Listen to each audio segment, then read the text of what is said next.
अस्सलाम वालेकुम, कैसे हैं आप सब। उम्मीद करती हूँ बिल्कुल खैर खैरियत से होंगे। तो जी आज मैं बनाने लगी वनीला केक। इंशाल्लाह रेसिपी आपको ज़रूर पसंद आएगी। चलें ऐसे बनाना स्टार्ट करते हैं।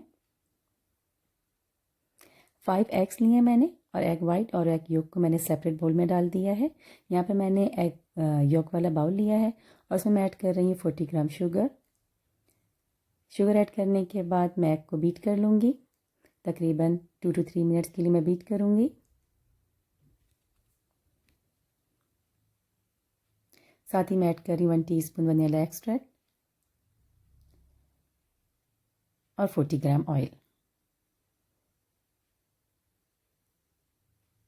अब इस बैटर को फिर तकरीबन 2 to 3 मिनट्स के लिए बीट कर लूँगी।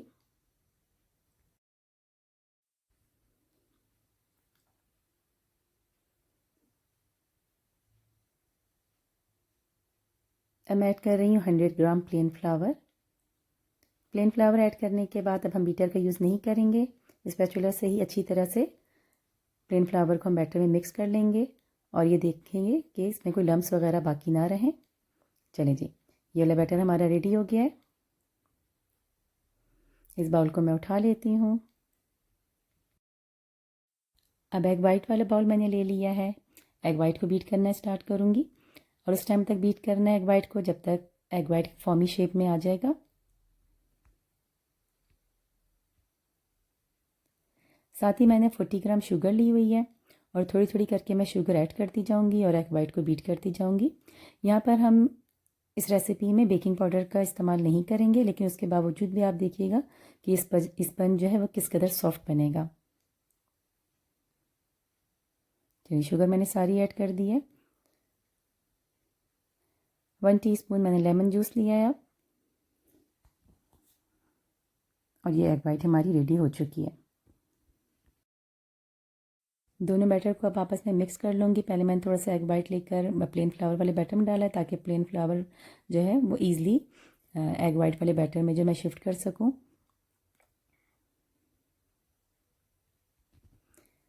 अच्छी तरह से हमने इन दोनों बैटर को मिक्स करना है।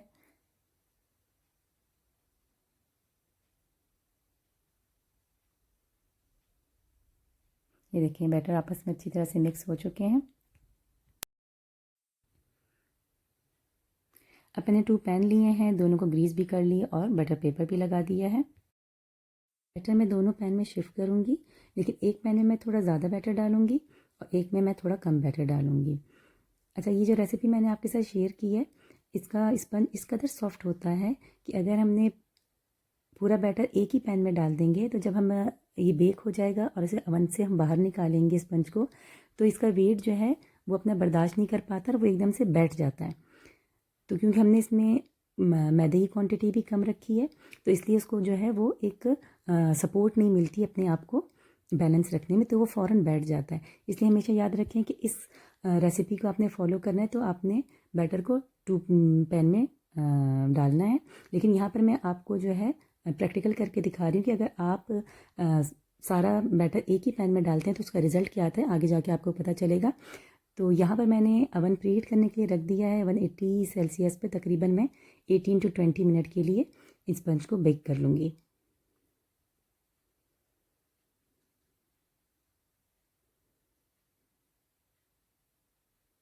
चलिए जी, स्पंज बेक हो गए हैं, मैं इनको अवन से बाहर निकालती हूँ।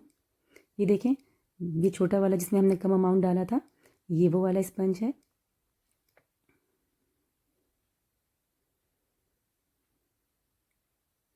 और ये वो वाला स्पंज है जिसमें हमने अमाउंट ज़्यादा डाला था। अब इसका आप देखिएगा, यहाँ देखें मैंने इसको बाहर निकाला ही है, तो अभी से ये अपना वेट बर्दाश्त नहीं कर पा रहे, तो ये हल्का थोड़ा थोड़ा करके बैठना शुरू कर रहा है। और साथ ये भी आप देखिएगा कि किस कदर सॉफ्ट स्पंज है ये देखें। तो इसलिए हमेशा, अब ये देखें यहाँ पर इसकी शेप देखें, आस्ता आस्ता जो है वो चेंज होती जा रही है। और साथ जो आगे वाला शो जिसमें हमने कम अमाउंट लिया था, तो उसकी शेप देखें कितनी अच्छी बनी है। तो इसलिए हमेशा आपने जब भी ये रेसिपी फॉलो करनी है, इसको आपने इसमें 2 पैन जो है वो यूज़ करने हैं। तो ये आपको आइडिया हो गया होगा, लेकिन कोई प्रॉब्लम नहीं है। मैंने तो इसको आइसिंग करना है तो उसमें छुप जाएगा। यहाँ पे चलिए मैं क्रीम रेडी कर लेती हूँ। साथ ही इसमें ऐड कर रही हूँ 1 टीस्पून वनीला एक्सट्रैक्ट क्रीम में, और ये क्रीम हमारी तकरीबन रेडी हो गई है। देखिए इस तरह की लाइनिंग आना शुरू हो जाती है और क्रीम एक जगह पर जब हम चेक करेंगे ठहर जाए, देखें गिरे ना, तो इसका मतलब क्रीम रेडी। चलिए यहाँ पर हम आइसिंग स्टार्ट करते हैं। फर्स्ट लेयर ली है स्पंज की मैंने। ये देखें स्पंज को मैंने जब काटा भी है तो इसकी शेप देखें, वो हालांकि ठंडा किया गया, 3 से 4 घंटे मैंने इसको फ्रिज में रखा, लेकिन उसके बावजूद भी इसकी शेप जो है वो बिल्कुल सही तरह नहीं हो पाई है। तो यहाँ पर मैंने जो है नॉर्मल पानी मैंने यूज़ किया है, क्योंकि स्पंज इतना सॉफ्ट होता है, इसको अगर हम शुगर सिरप या पानी ना भी डालें तो बहुत ही जो है वो अच्छा बन जाता है। लेकिन बिल्कुल मैं थोड़ा सा जो है पानी, जो नॉर्मल पानी, ठंडा पानी जो यूज़ कर रही हूँ, साथ ही मैं क्रीम की लेयर लगा रही हूँ।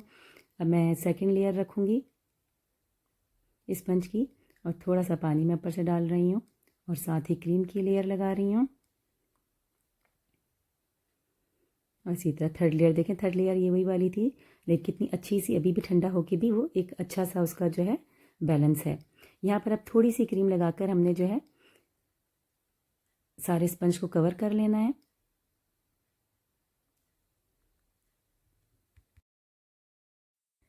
क्रीम में मैंने पिंक फूड कलर ऐड कर दिया था और साथ ही मैंने ये वाली नोज़ल ली है, यानी कि थोड़ी सी जिगजैग शेप में होती है। अब मैं यहाँ पर स्पंज को बास्केट शेप दूंगी।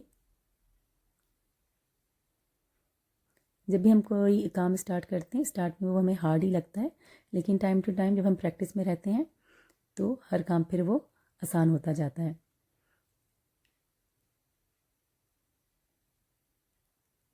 तो ये देखें कितनी आसानी से ये बास्केट बनती जा रही है।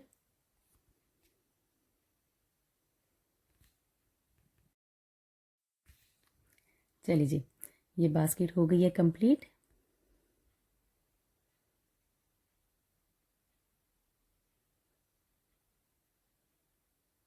ये देखिए कितनी अच्छी सी लग रही है बास्केट।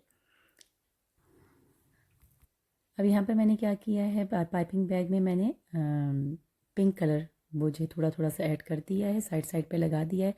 और अब मैं ऐड कर दूँगी क्रीम, क्योंकि मुझे थोड़ा सा वाइट और डार्क पिंक का शेड चाहिए। अब यहाँ पर मैं फ्लावर्स बना दूँगी।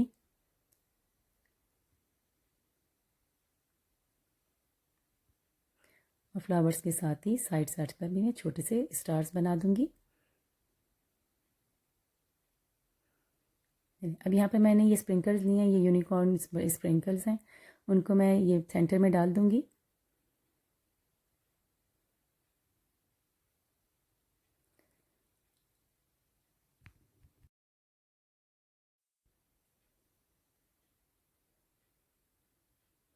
और साथ ही सिल्वर बॉल्स भी लगा दूँगी मैं साइड्स पर।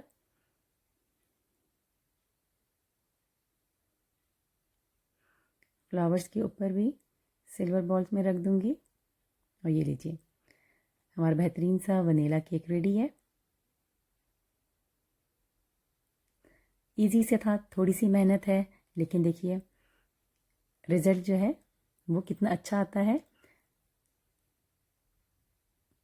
और अगर वीडियो मेरी पसंद आई है तो इसको लाइक ज़रूर कीजिएगा, चैनल को सब्सक्राइब कीजिएगा। इंशाल्लाह नेक्स्ट वीडियो में फिर मिलते हैं। जब तक के लिए अल्लाह हाफ़िज़।